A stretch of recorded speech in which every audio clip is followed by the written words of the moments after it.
Hola, hola, ¿qué tal? Muy buenas tardes. El día de hoy, pues estamos listos para hablar de un tema relacionado con la salud emocional. Soy la psicóloga Cali. Por favor, avísenme si me están escuchando, de dónde nos escuchan. ¿Me escucha, doctor Sergio López? Sí, muy Ah, bien, le escucho. perfecto. Sí.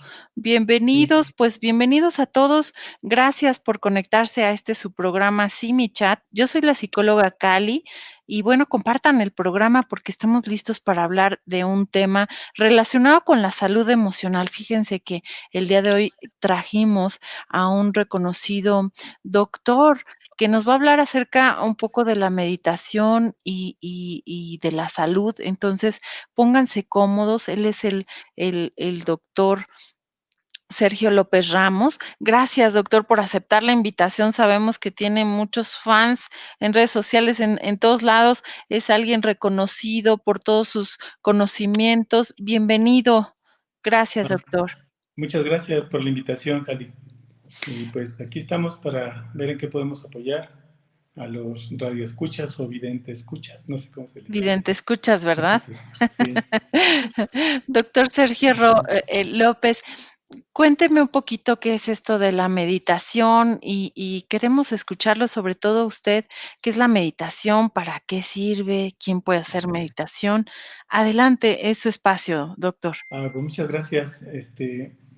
Mire, la meditación es una práctica que viene de la India y hay un parteaguas en la meditación que es con el Buda histórico que le llaman, que es Siddhartha Gautama.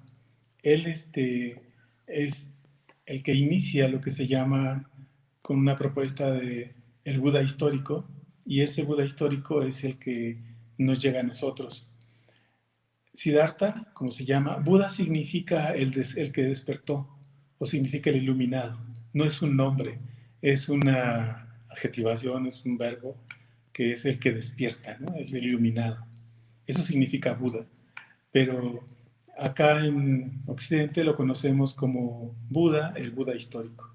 Y ese Buda, que es Shakyamuni, porque nació en un pueblo que se llama Shaka, en la India, y ahí toma su nombre de Shakyamuni, se le conoce como el Buda histórico, porque a partir de él se define lo que es el sufrimiento. Él lo que va a hacer es trabajar para dar una explicación cuál es el origen del sufrimiento humano. ¿Por qué sufren las personas? Esa es una pregunta que él se hace y se lanza al bosque, a la montaña, a hacer meditación. Y esa meditación va a encontrar lo que se llama el origen del sufrimiento de la condición humana. Entonces descubre que el origen del sufrimiento son los deseos. Las personas sufren porque tienen deseos. Y cuando cumplen un deseo, siguen sufriendo porque ahora quieren más. O siguen sufriendo porque ahora hay que cuidar.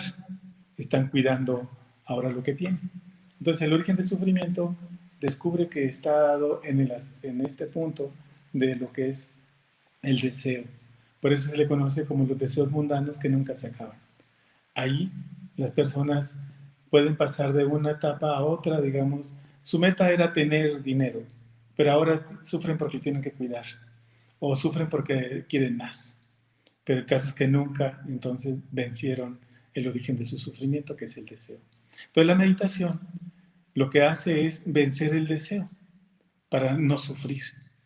Ese es el principio del budismo. O sea, uno medita, hace meditación y esa meditación permite aquietar la mente. Entonces la mente es un constructo que tenemos nosotros, es una forma de ver el mundo. Todo lo que está hecho en nuestro alrededor, mis lentes, toda mi ropa, es fruto de la mente. Entonces por eso se dice que es un mundo artificial, es un mundo no de verdad. Y entonces se mete en ese mundo de los deseos, entonces la gente sufre y no vive su vida. Entonces no logra encontrar su esencia, su verdad. Por eso entonces va a tener un montón de sufrimiento y no va a tener paz ni mental, ni espiritual, ni siquiera en las relaciones humanas. Entonces, eso quiere decir que el origen de este sufrimiento se puede aquietar a través de la meditación. Entonces, meditando, la mente se aquieta. Imagínese usted un lago revuelto Esa es la mente revuelta en la sociedad contemporánea. Pero cuando uno hace meditación, se aquieta. El agua se asienta y usted puede ver el fondo de esa agua que queda cristalina. Ese es un ejemplo de cómo es que la mente puede ser aquietada. Pero se aquieta solamente con meditación. Y la meditación consiste en que uno se sienta a meditar en flor de loto o semiflor de loto o sentado o hasta acostados, dependiendo si uno tiene un problema físico. Y ahí entonces empieza a respirar. La forma de respirar consiste en poner la lengua en el paladar, poner las manos en el vientre a partir del ombligo y empieza uno a respirar con el vientre, con el bajo vientre. Y empieza a inhalar y exhalar y cuenta. Y busca un punto, con los ojos abiertos, busca un punto al frente de sus genitales y ahí ese punto no pierde la vista. Inhala, exhala, cuenta. 1. Inhala, exhala, 2. Inhala, exhala, 3, hasta llegar a 10.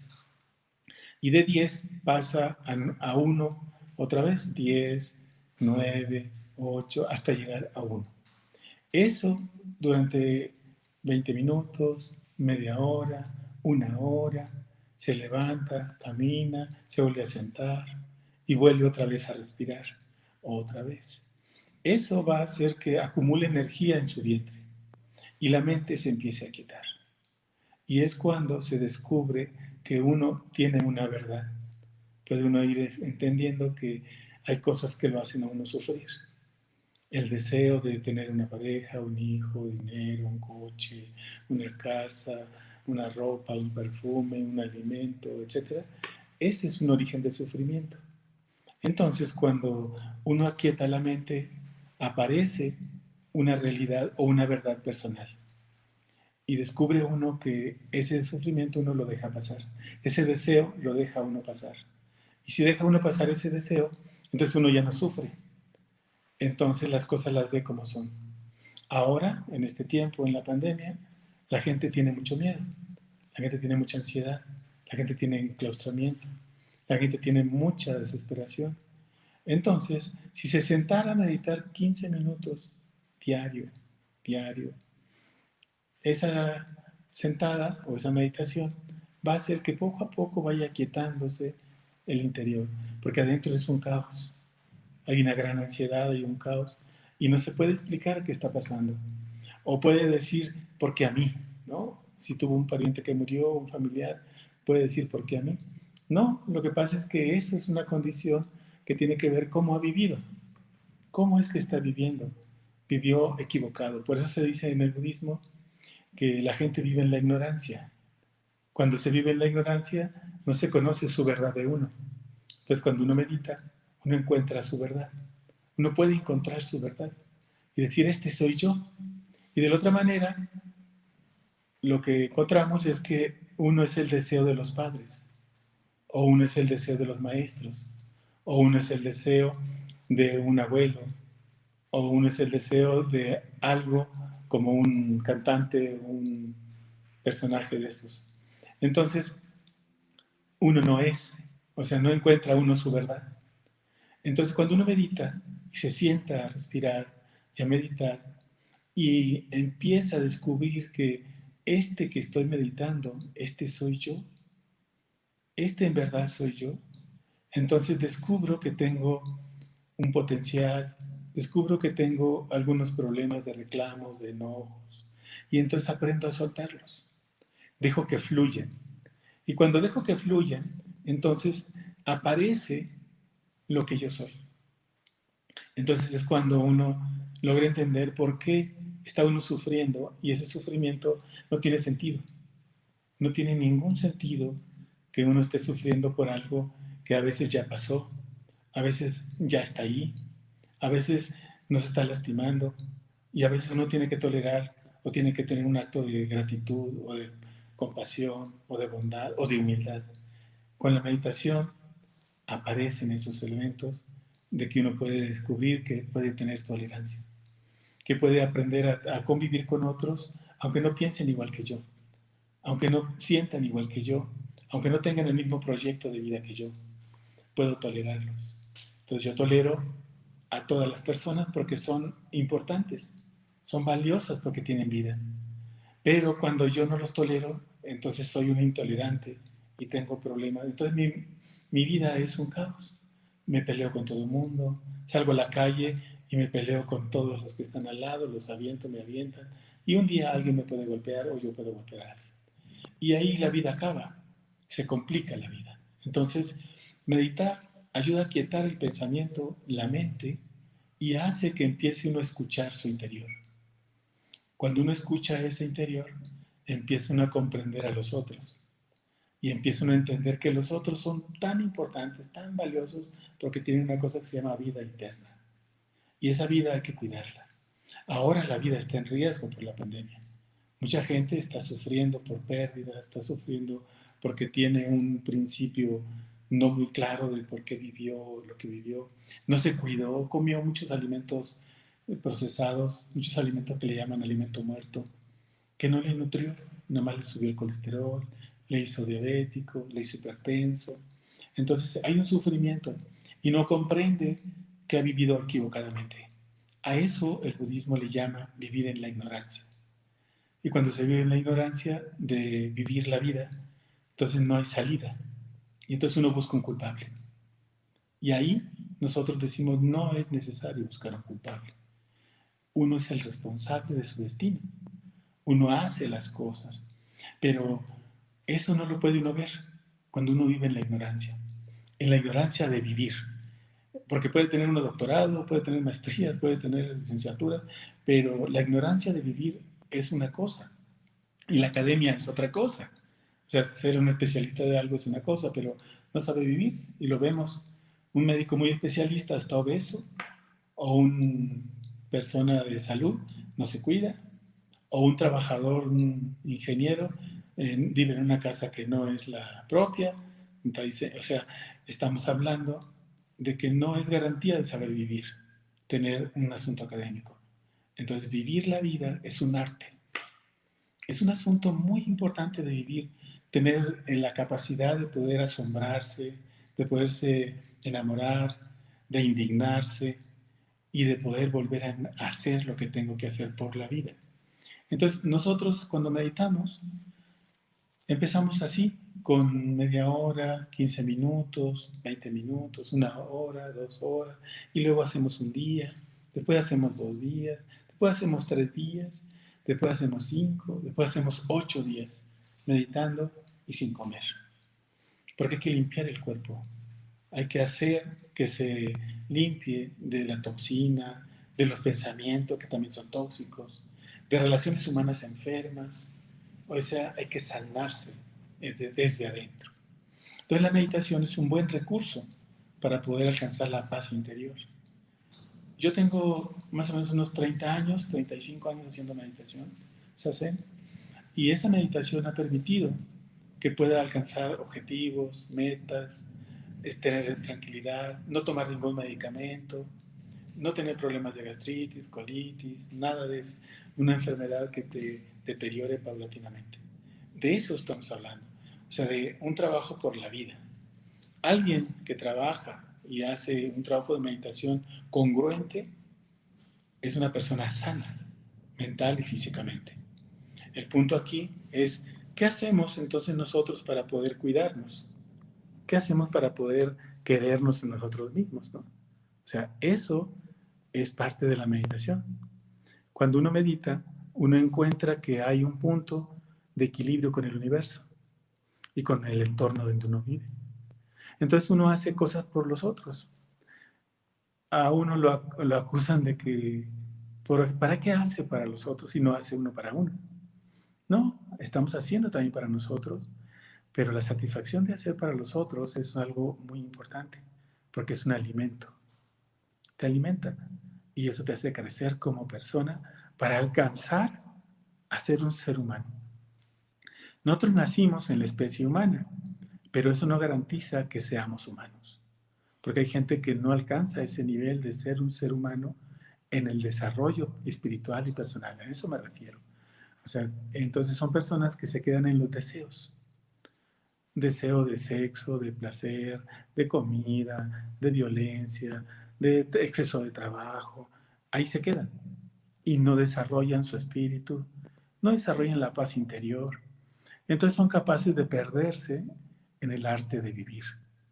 Vivir es un arte para nosotros y que se tiene que cultivar desde ese principio de armonía. Y esa armonía empieza cuando yo me siento a meditar y no dejo que ese pensamiento me perturbe o que esa mente me perturbe. Dejo que fluya, porque fluye. Es algo muy demostrado, digamos, científicamente, para los que son escépticos, que cuando uno medita se producen endorfinas. Las endorfinas es un opiáceo que el cerebro produce. Es como si se hubieran echado una droga, digamos, pero es una droga que el cuerpo produce. Nosotros producimos nuestras propias drogas. No necesitamos tomar drogas. Con este acto de meditar producimos opiáceos y se produce una paz interna. Entonces, la tranquilidad, la armonía empieza en el cuerpo. Entonces, la meditación es un principio para tener un punto de equilibrio en el vivir cotidiano. Entonces, si yo hago meditación diario, que lo hago diario, esto me permite en la pandemia, por ejemplo, tener un alto nivel de resistencia de mi sistema inmunológico. No me voy a enfermar, porque eso eleva mi sistema inmunológico, meditar, porque no entro en estrés, no entro en angustia y no me pregunto por qué pasó esto. No, ya está, ahora me tengo que cuidar y procuro mantener un punto de equilibrio con este sistema inmunológico que no se baje. Entonces, miedo no es un asunto de dejarlo entrar, hay que controlarlo. Uno lo somete, lo controla ese miedo y entonces ahí es donde empieza uno a fortalecer su sistema. Pero si uno tiene mucho miedo, el sistema se desploma y cualquier cosa nos ataca. Nosotros decimos que en el futuro va a haber muchos problemas de riñón en el país. Ahorita ya hay. Tenemos 9 millones de gente de mexicanos con problemas de renales, desde problemas de diabetes, por diálisis, hemodiálisis, infecciones, tumores, quistes, etcétera, pilonefritis, en fin. Todos esos pacientes, muchos ahora con la pandemia pudieron ser afectados. Pero ahora con el miedo que se tiene, muchos van a enfermarse de riñón en los próximos 6, 8 meses, años, ¿no? Entonces, una manera de vencer ese miedo es haciendo meditación. Uno puede meditar y puede uno dejar pasar el miedo. ¿Cuál es la característica de que el miedo está dominando en el cuerpo? Es que el sabor salado domina en la comida. Hay gente que le echa sal antes de comer. Todavía ni lo ha probado y le echa sal. Esa persona domina el miedo en su vida. Y hay gente que come picante y le echa también picante a la comida antes de probarla, o tiene que comer con picante, si no, no está bien. Esa persona está triste. La que come mucho picante es una persona triste. Y la persona que come mucha sal es muy miedosa. Pero a esa persona miedosa también le falta carácter, le falta voluntad. Se puede quebrar un hueso fácilmente, y le puede doler la cabeza fácilmente. ¿Por qué? Porque puede subirse hasta la presión arterial por el consumo de sal. Entonces, esta emoción del miedo también la podemos regular con la meditación. La tristeza también. La persona que come mucho picante es porque está triste o melancólica y algo le preocupa, o sea, de tristeza, algo no resuelto, como decimos, ¿no? Y luego, una persona que es muy iracunda, esa consume mucho ácido, le pone limón a todo le pone limón, y entonces su vesícula biliar y su hígado son los que reciben ese ácido y pueden desarrollar una litiasis, o sea, pueden tener un cálculo biliar. Entonces, la ira tiene relación con el hígado y con el sabor ácido. Entonces, alguien que se enoja va a querer echarle limón a todo, ¿no? Y luego ya, si tiene coraje, tiene miedo y tiene tristeza, entonces es una combinación de chile, sal y limón, que es la que hacen muchos, ¿no?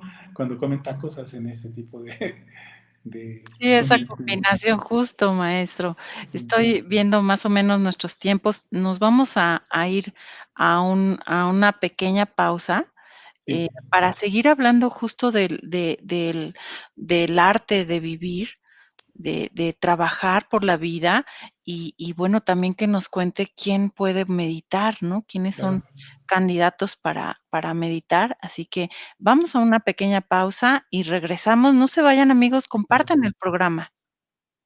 Muy bien.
Gracias a todos por estar acá, gracias por compartir el programa.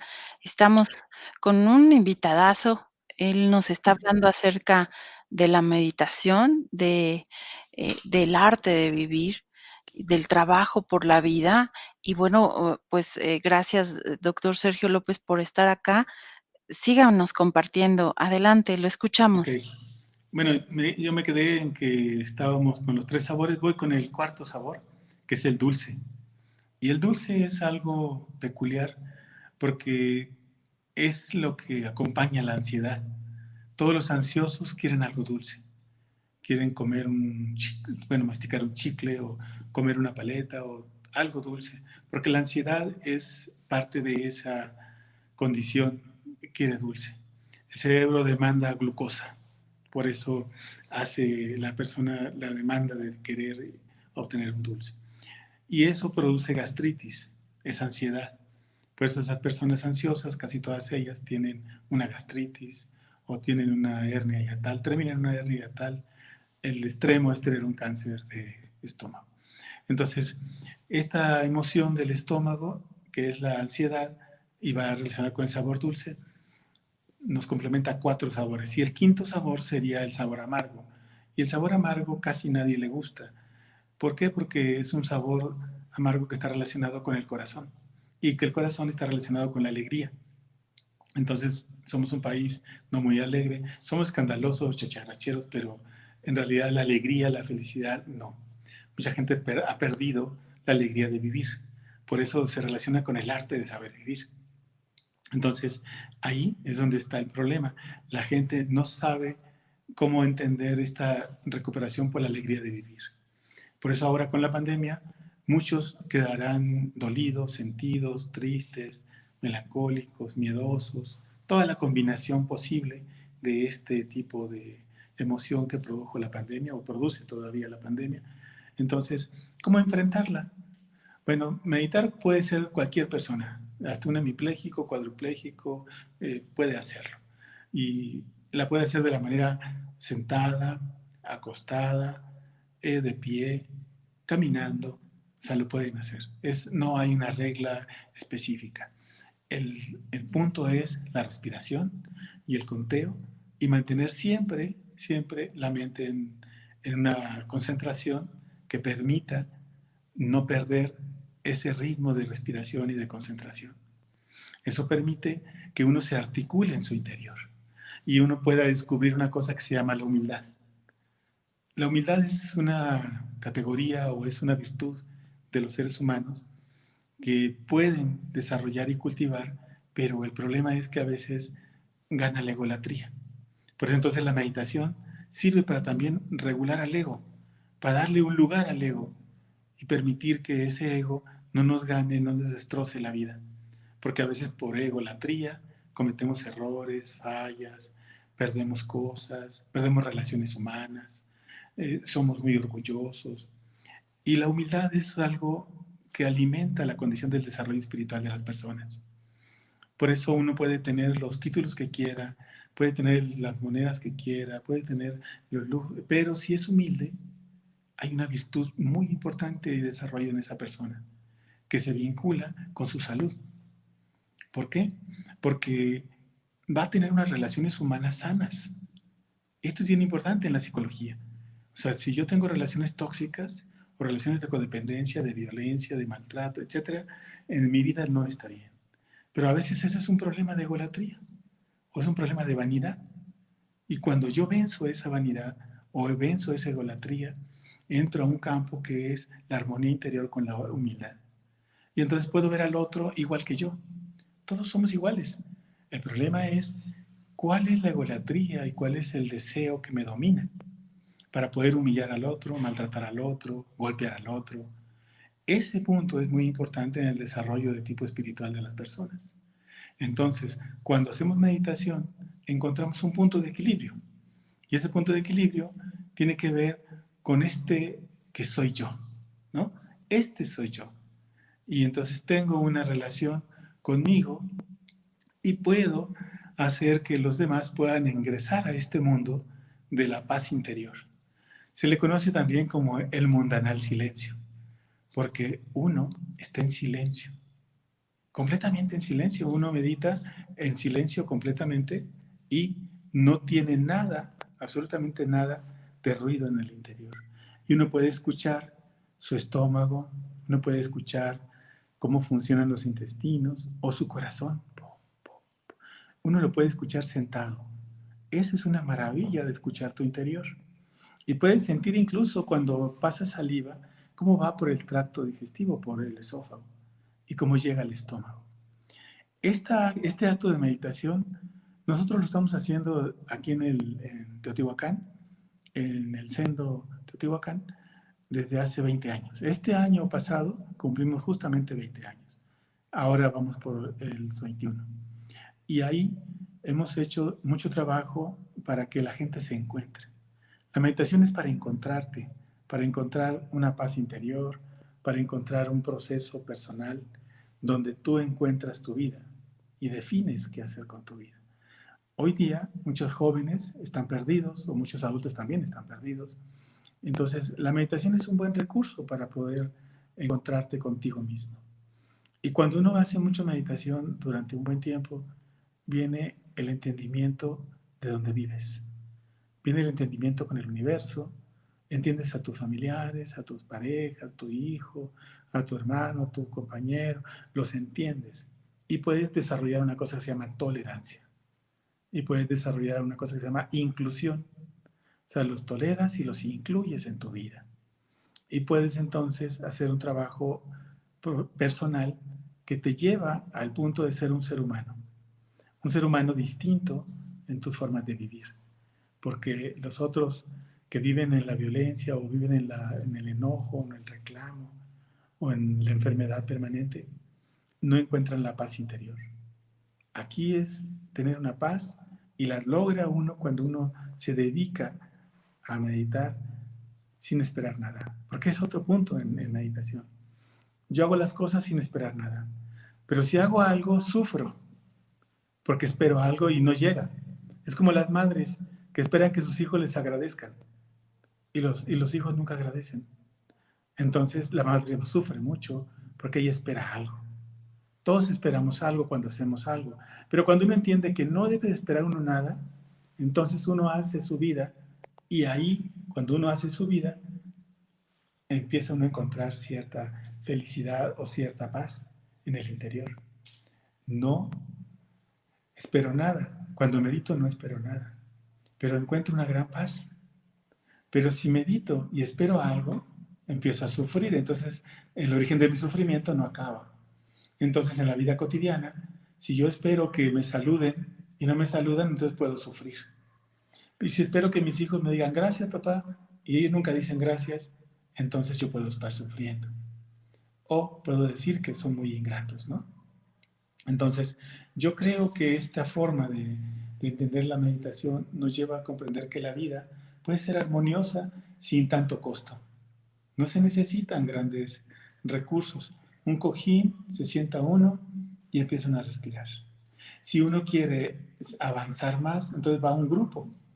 Uno puede ir a un grupo como el Sendo o a un grupo que hay en el distrito. Hay muchos amigos y colegas que lo hacen. Y entonces uno puede encontrar un espacio donde sentarse a meditar. Y ese espacio permite desarrollar una cosa que se llama gratitud. Porque entonces uno agradece que ese espacio exista. Entonces uno agradece que este programa exista y que alguien se pueda enterar por este programa. Y alguien pueda decir, yo me interesé a partir de ahí. Porque eso que dijeron de que el origen del sufrimiento humano está en los deseos, entonces yo puedo vencer el deseo. Entonces si venzo los deseos, por ejemplo, cuando meditamos 8 días, vencemos el deseo de comer. No comemos 8 días. Se puede vencer. No nos va a pasar nada. Porque se puede meditar hasta 40, 30 días sin comer, 15, no se puede meditar. Pero con 8 días son los 8 días que Buda estuvo bajo el árbol Bodhi hasta que encontró la iluminación. Entonces, en honor a él se hacen estos 8 días. Entonces, ahí es donde uno puede decir si se puede hacer y puedo encontrar lo que yo necesito. Cierta paz, cierta tranquilidad y puedo encontrar también que puedo ser armonioso en el espacio donde vivo y con las personas que convivo. Es muy ordinario hoy día que las familias que están enclaustradas tengan violencia y tengan enojo y tengan muchas confrontaciones. Claro, son espacios pequeños, están pensados solamente para dormir, no están pensados para vivir. Entonces ahora están viviendo todo el día en ese espacio de 3x2 o 3x4, no sé, son espacios pequeños. Entonces ahí va a haber confrontación por el espacio físico. Entonces, ¿cómo tolerar eso? Uno puede comprenderlo a partir de que uno hace meditación y entiende que esta es la circunstancia que nos tocó. Y no requiero de mayor cosa más de que estar aquí, sentado y tolerando y aceptando mi condición y voy a esperar a que pase. Entonces la pandemia para mí, en mi caso, para mí es una enseñanza.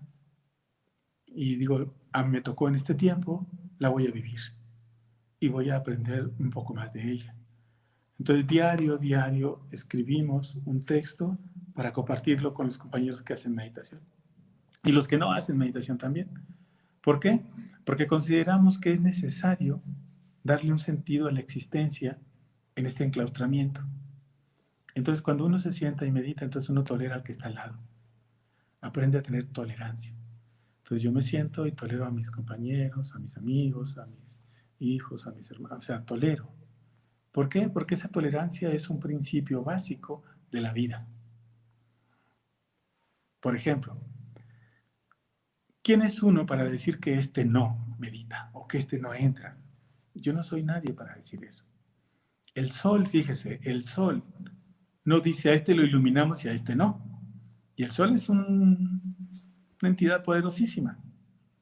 Si el sol no hace eso, ¿por qué yo voy a hacerlo? El agua no dice a este le quito la sed y a este no, ¿verdad? El agua no hace eso. Y sin embargo, los seres humanos dicen a este sí le damos y a este no. A este le cortamos el agua y a este. Los seres humanos hacen eso. El, la persona sabe, solamente la persona sabe, como dice Buda, si la sopa está caliente. Nadie más. Entonces, ¿cómo entendemos que vivir con los otros puede ser armonioso y puede ser para crecer? Y no perder la vida en la violencia, porque hay gente que convive en su casa y tiene 20 años que no se habla, 10 años, 5 años, 15 años. No lo consigo, pero sí sucede. Gente que no se habla, se está lastimando, están sufriendo. Eso sufren mucho. Y eso es una egolatría, una vanidad, un orgullo, una cosa absurda. Esos no viven. Esos han perdido su vida en un enojo, en un orgullo, en una egolatría, que pudieron haber compartido con el otro. Y luego ahí los tenemos ya cuando se muere uno de ellos. Sufre y sufre, pero pudieron haberlo resuelto antes. No lo hacen. Entonces, ¿cómo entender que vivir podría ser más sencillo y no tan complicado como lo hacen? Y luego, si nos fijamos bien, son cosas absurdas, se pueden resolver. Perdóname, ¿no? Discúlpame. Y ya. Pero no. Se dejan de hablar y se odian. Y lo peor de todo es que viven en el mismo espacio y se tienen que enfrentar, que encontrar en el pasillo. O se, o se tienen que hacer fila para entrar al baño, o cosas así, ¿no? Eso es absurdo. Pero bueno, así se vive en este hacinamiento o en estas condiciones de no saber compartir en los espacios, ¿no? Y no tener algo de humildad y poder decir, oye, discúlpame, hermano, no, hermana, oye, ya, oye, mamá, perdóname, oye, papá, ya, ¿no? Ya estuvo. Pues no, o sea, eso dura hasta que se mueren y a veces se mueren y nunca lo perdonan o nunca se reconcilian, ¿no? Y la otra es que, pues un día hasta se mueren y luego después andan ahí aparecidos o haciendo travesuras en las casas para que se reconcilien. Es una broma. Es una, bueno, el asunto es cómo, cómo entendemos que este ciclo de meditar puede llevarnos a la paz interior. Fíjese, Sí, para la guerra se necesitan dos personas, para la paz se necesita una. ¿Por qué? Porque una persona puede estar en paz consigo misma y si está en paz consigo misma, puede estar en paz con los otros. Pero si yo le sigo el pleito a mi vecino, pues hago la guerra y nos vamos a pelear. O se va a ver golpeados o maltratados o encarcelados o muertos. Pero para la guerra se necesitan dos. Para la paz, solamente uno. Entonces la paz interna es muy importante. Por eso meditar es un acto de paz. Y bueno, yo, ¿qué podría decir, verdad? Porque pues yo medito desde hace muchos años y fui al Japón, me entrené en el Japón y alcancé el grado de maestro en el Japón para poder hacer esto y enseñarlo a los otros. Entonces, ¿cómo entender que los otros deberían de comprender que tienen la gran oportunidad ahora con su vida? O sea, no han podido llegar a decir vivir es maravilloso. Y eso muy pocas personas lo dicen. Quizás lo dicen cuando están borrachos o cuando están sacándose la lotería o haberse comido un pastel, pero dicen, ay, vivir es maravilloso. Sí, pero no. Vivir maravillosamente o vivir maravilloso es haber entendido que esta vida que tengo es única y es una vida inteligente la que tengo. Nuestro cuerpo es maravilloso. Él hace una lucha para defenderse de nosotros. O sea, nosotros como individuos le metemos cosas que no debe y él se defiende. El cuerpo es inteligente, se defiende. Pero nosotros somos necios y le metemos sales, azúcares, grasas, alcohol, etcétera, y el cuerpo se sigue defendiendo. Crea espacios, abre espacios, hace que crezca se haga un hígado graso, que el corazón crezca un poco, que el riñón se empiece a atrofiar, o sea, hace cosas para defenderse. Pero nosotros no convivimos todavía con nuestro cuerpo. Entonces, si no convivimos con nosotros, ¿cómo vamos a convivir con nosotros? Por eso hablaba de que la paz, para la paz se necesita uno. Y con la paz que yo tenga, puedo entonces hacer una relación con otros para tener también paz.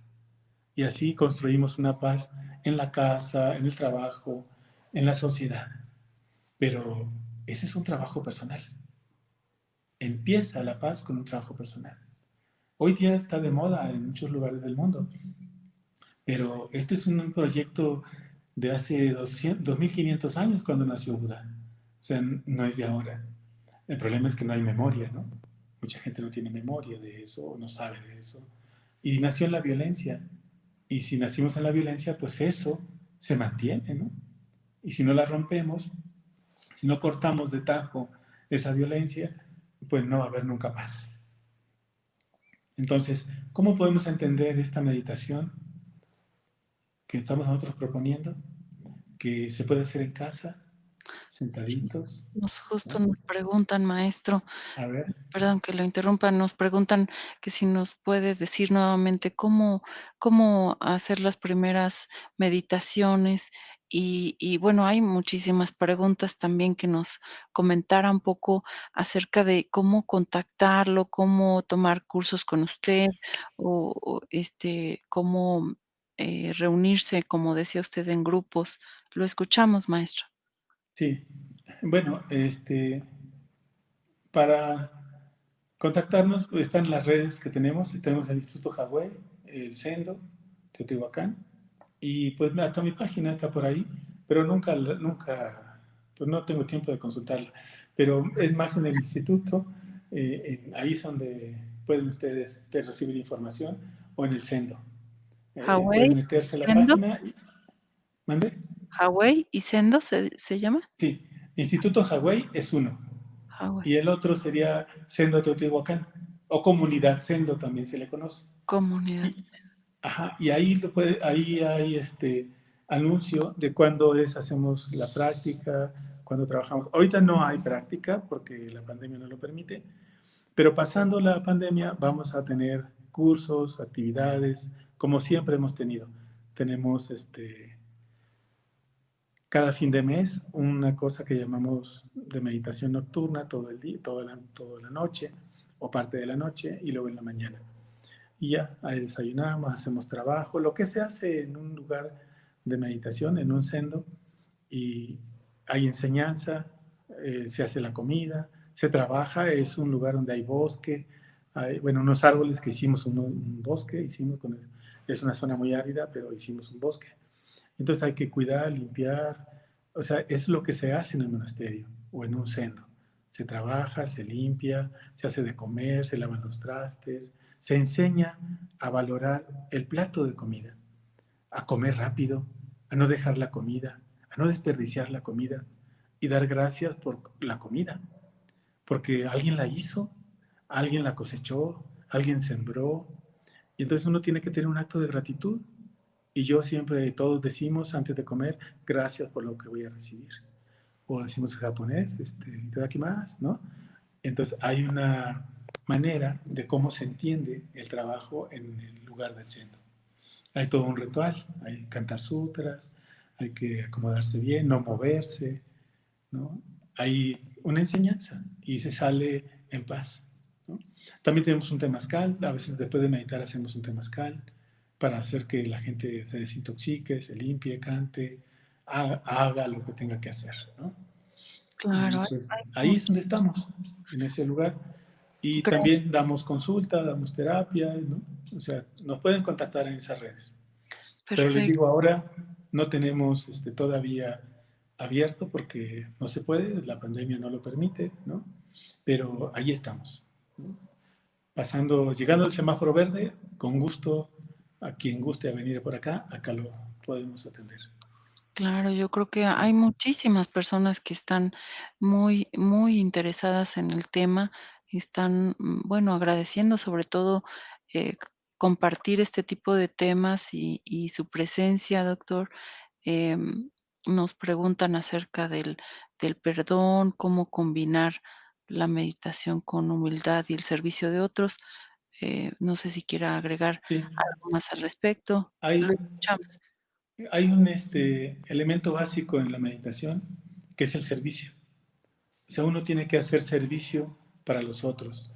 Entonces, uno vino a este mundo a hacer algo para otros y para uno. Pero el trabajo empieza individualmente. Si yo no tengo paz interna, como he dicho antes, no puedo ayudar a otro, no puedo guiar a otro. Ese elemento es el que está en juego en esta condición.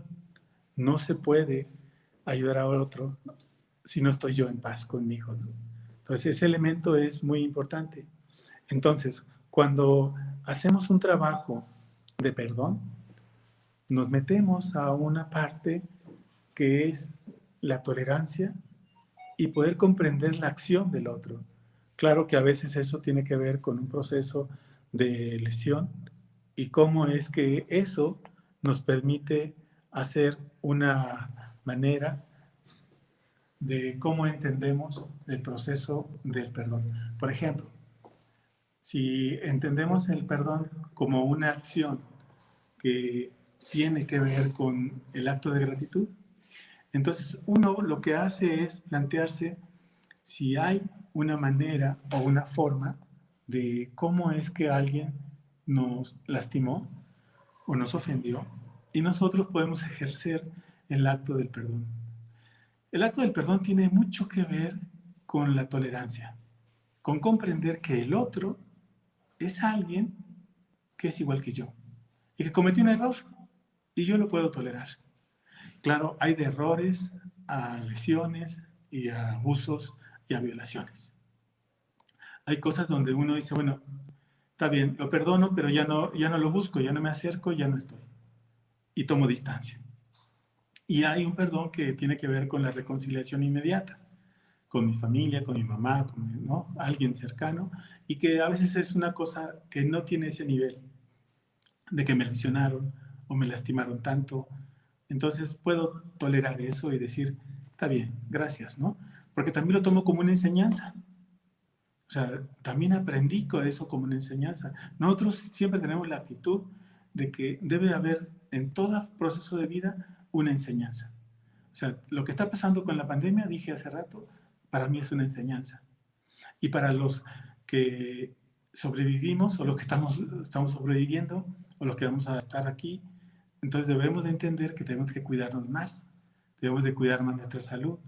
Los que se fueron, que estaban enfermos crónicos, era una circunstancia que favoreció esa condición de partida.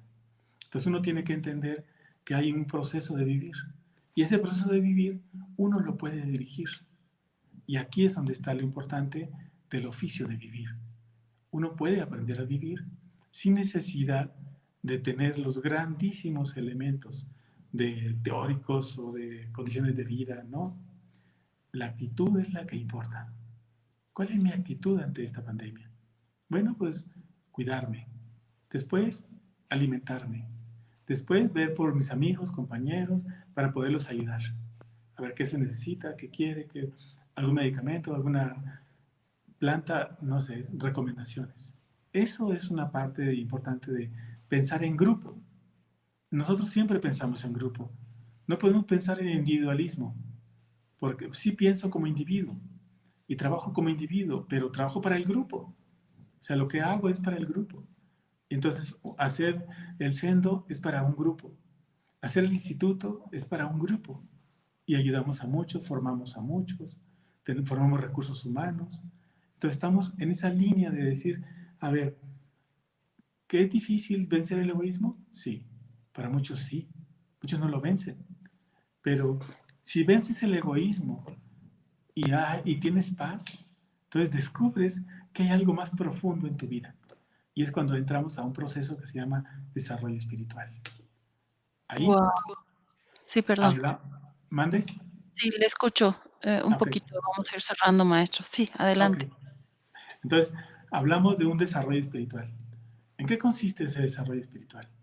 Consiste en que hay una armonía interna y externa del interior y tu cuerpo tiene 6 elementos. Todo el cuerpo de nosotros tiene 6 elementos. Tiene una materia, tiene una energía, tiene una información, tiene una mente, tiene una conciencia y un espíritu. O sea, tiene 6 elementos que le permiten desarrollarse, cultivarse, y el espíritu es el último de los elementos que tenemos que cultivar. No el último en el sentido del orden, sino que es el fundamental. Todo lo demás lo armonizamos para que este espíritu se desarrolle y pueda Fabuloso. alcanzar la paz interna. Y si creemos en que hay reencarnación, ya no regresamos.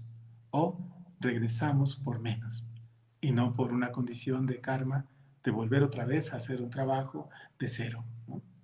Entonces, Maestro, este desarrollo espiritual se vuelve el elemento fundamental de este trabajo para comprender la realidad del universo. Con eso entiende uno cómo funciona el universo. Por eso es importante este proceso. Dígame. fabuloso. Doctor Sergio López Ramos, le agradecemos muchísimo que haya aceptado esta invitación. Ojalá que nos dé oportunidad de seguir hablando en un próximo programa, en otro programa que usted pueda agendar con nosotros, hablar acerca de los colores. Por ahí teníamos Ah, una claro. imagen que nos mandó, Sí, sí. explicarla. Es fabuloso todo lo que nos está compartiendo. Ah, mire, Gracias sí, a la imagen, pues, ya no la pudimos, sí. explicar porque nos tenemos que ir bueno, porque ya tenemos que terminar el programa, pero, pues, prometemos a todos los que están pidiendo, Ajá. escucharlo más, pues, que lo vamos a tener. Ojalá que acepte la invitación, doctor. Claro, de antemano nos ponemos de acuerdo y usted me avisa, ¿no? Perfecto, pues Bueno, toda nuestra gratitud. Muchísimas gracias a todos los que se conectaron. Gracias, doctor.